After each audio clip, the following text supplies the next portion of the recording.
Hello guys welcome back to my channel. आज के hello आमादेर डे 2 और डे 1 भिडियोटा तोमरा आमार चैनेले गिये देखे एसो। और किछुक्षणेर मध्येई आमरा नामबो निउ जलपाईगुड़ी स्टेशने। एक्चुअली आमादेर ट्रेन 6टा 20 नामानोर कथा छिलो, किन्तु आज के हाफ एन आवर मतो ट्रेन लेट आछे, तो तार जोन्नो एकटु देरी होबे नामते। तो बरुण अलरेडी 4:30 समय घुम थेके उठे गेছে, इवेन आमाकेও डेके दिয়েছিল। যতই যাই বলো ট্রেনে তো ঘুম হয় না, তাও 2-3 ঘন্টা মতো আর কি চোখটা লেগে গেছিলো।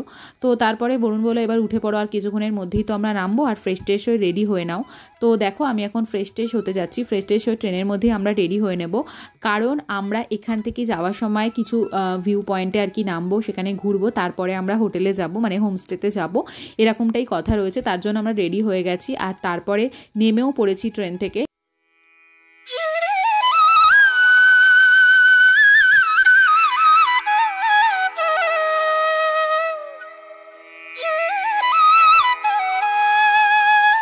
বর্ষাকালে আমরা পাহাড়ে আসার প্ল্যান করেছি, আর বৃষ্টি তো হবেই, স্বাভাবিক ব্যাপার। তাও আমরা প্রে করছিলাম যেন বৃষ্টিটা কমে যায়, কারণ দুদিনের জন্য আমরা যেহেতু প্ল্যান করেছি, বুঝতেই পারছো বৃষ্টিটা হলে খুব খারাপ লাগবে আমরা যদি ঘুরতেই না পারি ভালো করে।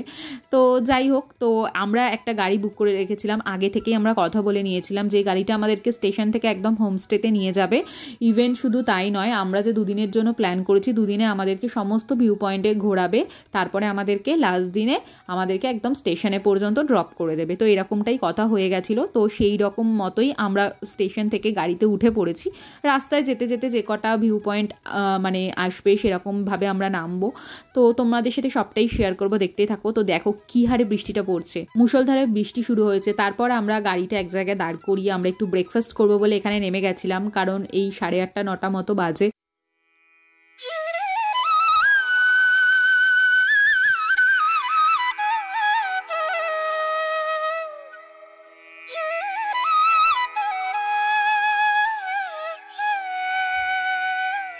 তো সেই মতো ব্রেকফাস্ট করে আবার আমরা গাড়িতে উঠে পড়লাম। আর মানে বাইরের ভিউটা জাস্ট দেখো, কাঁচটা খুলতে পারছি না কারণ প্রচণ্ড বৃষ্টির ঝাপটা আসছে, কিন্তু আস্তে আস্তে কিন্তু বৃষ্টিটা কমে যাচ্ছে। তো ভীষণ ভালো লাগছে, এত সুন্দর ভিউ যে মানে বলে প্রকাশ করা যাবে না। আর যেহেতু এটা আমার ফার্স্ট টাইম পাহাড়ে আসা, তো এক্সপিরিয়েন্সটা একদমই অন্যরকম। তো যাই হোক, আমরা রাস্তায় যেতে যেতে একটা কালী মন্দিরে দাঁড়াবো, সেবক কালী মন্দির। যারা গেছো তারা হয়তো জানো। তো এখানে আমরা গাড়িটা পার্কিংয়ে রেখে আমরা এখান থেকে যাচ্ছি একটু কালী মন্দিরে। আর এখানে আসার পর এত সুন্দর একটা মানে ভিউ তোমরা দেখো, কিভাবে জাস্ট জলটা পড়ছে, এত সুন্দর লাগছে, মানে জাস্ট বলে বোঝানো যাবে না। তো যাই হোক, তারপরে মাকে দর্শন করে আবার আমরা গাড়িতে উঠে পড়লাম। উঠে রাস্তায় যেতে যেতে আমরা যে কটা ভিউ পয়েন্ট রয়েছে চেষ্টা করব সবটা দেখার।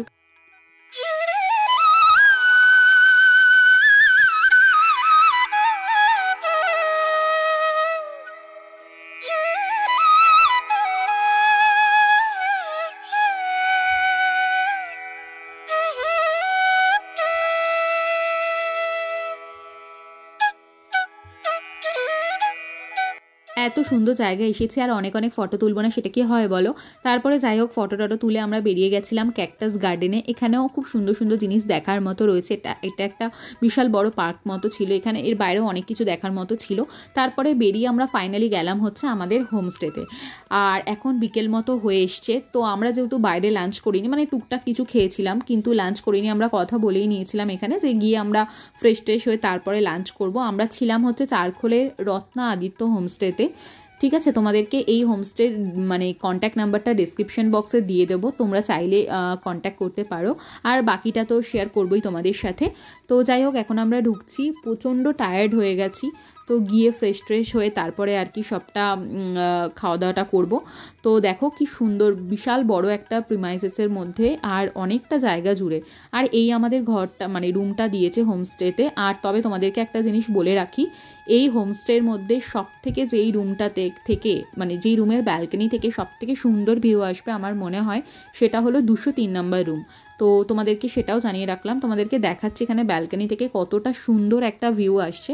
এখানে এখন একটু মেঘ হয়ে রয়েছে বলে আর কি দূরে দেখা যাচ্ছে না, নাহলে কিন্তু এখান থেকে কাঞ্চনজঙ্ঘার ভিউটা খুব সুন্দর আসে, মানে যেরকমটা আমি ফটোতে দেখেছিলাম। বাট এখানে এখন ক্লাউডি হয়ে রয়েছে বলে এখানটায় অতটা বোঝা যাচ্ছে না।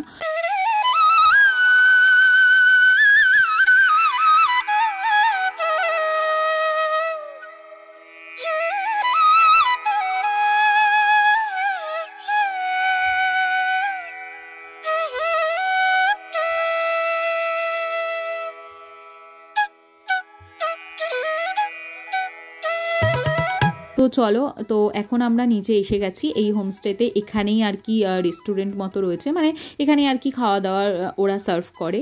তো যাই হোক, লাঞ্চ টাঞ্চ করে তারপরে চলে এলাম। এখন 5:30 মতো বাজে, একটুখানি রেস্ট নিয়ে নিই, তারপরে সন্ধেবেলা কথা হবে। তো এখন সন্ধেবেলা আমরা ঘুম থেকে উঠে পড়েছি, একটু রেস্ট নিয়েছিলাম 2-1 ঘন্টা মতো। তারপরে দেখো ইভিনিং স্ন্যাক্সে এখানে আমাদেরকে ভেজ পকোড়া, মানে ওই পেঁয়াজি টাইপের দিয়ে গেছিলো। তার সাথে আমরা অ্যাডিশনালি চিকেন পকোড়া নিয়েছিলাম, তার জন্য আলাদা পে করতে হয়েছে। তো এখানে সমস্ত মানে খাবার দাবার কী কী দেওয়া হবে না হবে সবটাই অপশন, মানে অনেক কিছু অপশন ছিল, সবটাই আমাদেরকে আগে থেকে শেয়ার করে দিয়েছিল। এখানে পার হেড পার রুমে নিয়েছিল 2000 করে, তার মধ্যে ব্রেকফাস্ট, লাঞ্চ আর ইভিনিং স্ন্যাক্স, ডিনার সবটাই ইনক্লুড ছিল। এইভাবে আর কি সন্ধ্যেটা আমরা কাটিয়ে দিয়েছি গল্প করে, হাসি ঠাট্টা করে। তারপরে এই এখন আমরা ডিনার করছি। ডিনারটা আমরা বলেছিলাম যে আমাদেরকে রুমেই সার্ভ করে দিও, আর আমরা আমাদের রুমে বসে সবাই ডিনারটা করছি। তো চলো ডিনারটা এখন করে নিই, তারপরে কাল সকালে আবার ঘুরতে বেরোবো। তো কাল সকালে দেখা হচ্ছে, টাটা।